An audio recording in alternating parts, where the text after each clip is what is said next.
반갑습니다. 꿈 분석 심리 상담사 토정 박재훈입니다. 이번 시간에는 꿈의 지혜, 자전거 안장 6탄, 평평한 길일수록 좋다. 자전거를 타는 데 있어 가지고는 굴곡진 길보다는 평평한 길이 좋다는 것은 누구나 다 알 겁니다. 그럼 여기서 꿈과 자전거 안장에 대해서 평평한 길이 좋은지에 대해서 질문을 통해서 설명해 드리겠습니다. 질문하세요. 예, 선생님, 자전차가 다닐 좋은 길은 어떤 길인가요? 자전거가 타는데 좋은 길이라는 것은 자전거를 타면서 주위 경치가 좋은 길이 좋겠죠. 아, 왜냐면 맞네요. 기분이 좋아야 되거든. 예. 주로 이 자전거라는 것은 자동차와 달라가지고 자동차는 주로 업무를 볼 때라든지 멀리 이렇게 갈 때 자동차를 타지만은 자전거라는 것은 주로 조금 좁은 길이잖아요. 그 네네. 좁은 길들이 보면은 물이라든지 뭐 산이라든지 언덕이라든지 이런 게 있고 경치가 봄부터 가을까지 경치가 무척 좋잖아요. 네네. 그렇기 때문에 이것은 무조건 평평한 길일수록 좋다는 것은 이 평평한 길이 우리가 그 평지같이 아스팔트 깔린 것만이 평평한 길이 아니고요. 네네. 자기 마음이 흡족한 길이 평평한 길이라고 볼 수가 있습니다. 아, 그래서 그렇게. 우리는 기분 좋게 달릴 수 있는 길, 그러니까 내가 어떤 일을 하는 게 무슨 사업을 하는 사람 있잖아요. 네네. 사업을 하는데 자기가 기분이 좋으면은 네네. 내가 1,000만 원 벌 직업이라도 500만 원 번다 하더라도 기분이 좋고 마음이 안정되면 그게 좋은 거죠. 아, 그러면 있잖아요. 예, 우리가 비가 올 때는 자전거를 거의 안 타잖아요. 예. 근데 비 올 때 자전거 길은 어떤 길이 비 오는 길인가요? 비 올 때 자전거를 타는 경우는 어떤 길이냐 하면은 네네. 우리가 일반적으로 비 오면 자전거 타기가 좀 힘들죠. 예예. 힘들지만은 거리가 좁을 때는 우리는 또 이렇게 합니다. 빨리 자전거를 타고 가서 집에 빨리 도착하면 어떻습니까?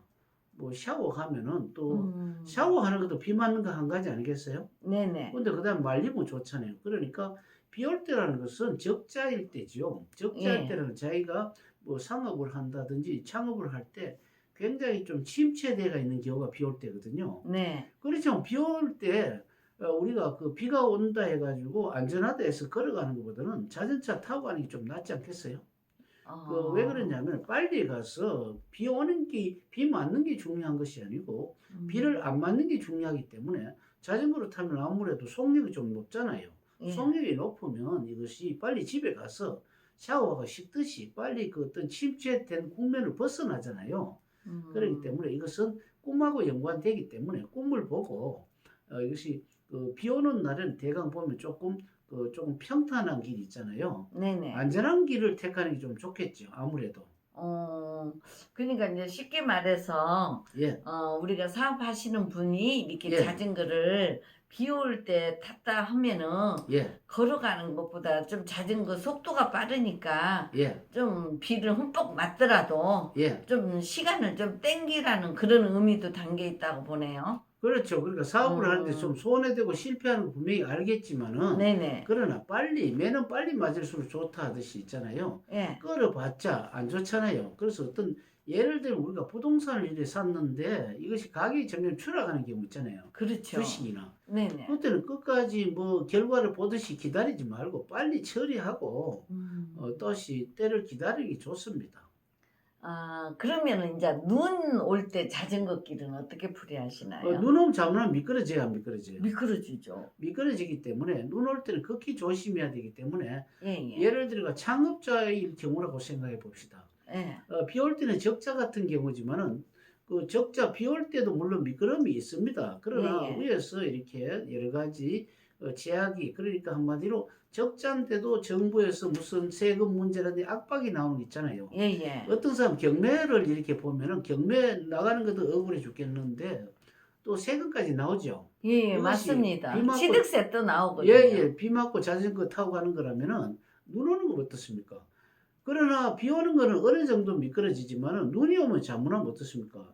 정말 큰일 나는 수가 있지 않겠어요? 네네. 그거는 재앙이죠. 그래서 우리는 눈 올 때 자전거는 정말 조심하셔야 되잖아요. 예, 예. 그런데 우리는 이것을 뭔고 모르고 대박을 치려고 사람들이 어차피 미끄러지고 이렇게 하니까 좀 자기가 잘 탄다 하면서 이렇게 자전거를 타다가 네네. 자전거라는 것은 그러니까 좀 빨리 가려고 하는 거잖아요. 예예. 빨리 가려고 하기 때문에 이것은 자기가 어떤 그 국면, 마이너스적인 국면, 안 좋은 것을 빨리 벗어나려고 자전거를 가다가는 큰 코 다치는 수가 있고 자칫하면 죽는 수도 있습니다. 그렇기 때문에 우리는 가능하면 이때는 뭡니까? 굴러가는 바퀴는 극히 조심하셔야 됩니다.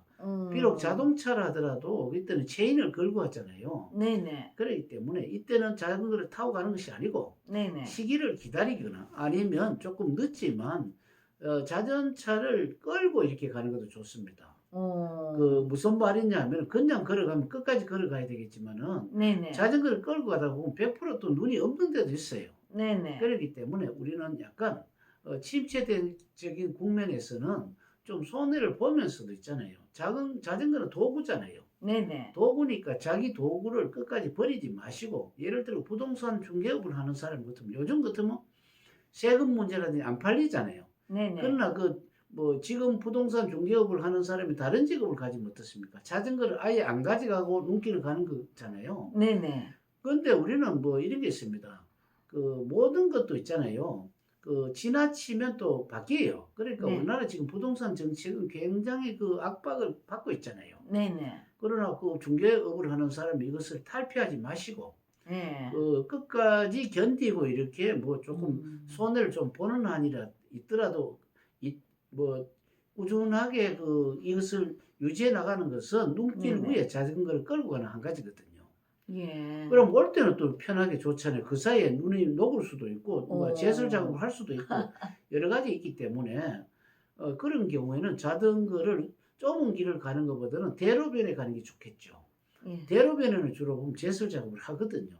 그래서 우리는 자전거는 평소에는 좁은 길, 위험할 때는 대로변이 좋다. 그렇기 때문에 우리는 어떤 일을 하더라도 위험할 때는 남들이 다 할 수 있는 큰 길이 있잖아요. 정부에서 지정해주고 정부에서 인정해주고 나라와 나라가 약속이 되고 대통령들이 주로 공약사항이래 이런 데 하는 게 안전하고요. 이게 불안전할 때는 그렇게 하는 게 좋고요. 안전할 때는 좀 세게 도 괜찮죠. 그렇기 때문에 우리는 이것을 꿈을 보고 여러 가지를 할 수 있는데 꿈만 이야기하면 여러분들이 또 식상할 것 같아서 자전거 안장을 가지고 이렇게 6탄까지를 한번 만들어 봤습니다. 다음 시간부터는 또 다른 여러 가지 학생 어떤 실제적인 직업을 대입을 해서 자전차 이론을 하도록 하겠습니다. 선생님 있잖아요. 예, 오늘 이렇게 자전차에 대해서 예, 6탄을 예, 이렇게 지혜가 이렇게 많다는 거를 예. 일단은 오늘 잘 배웠습니다. 예, 다음 시간에 또 다른 내용으로서 당분간 자전거 안장 이론에 대해서 설명하도록 하겠습니다. 감사합니다. 감사합니다.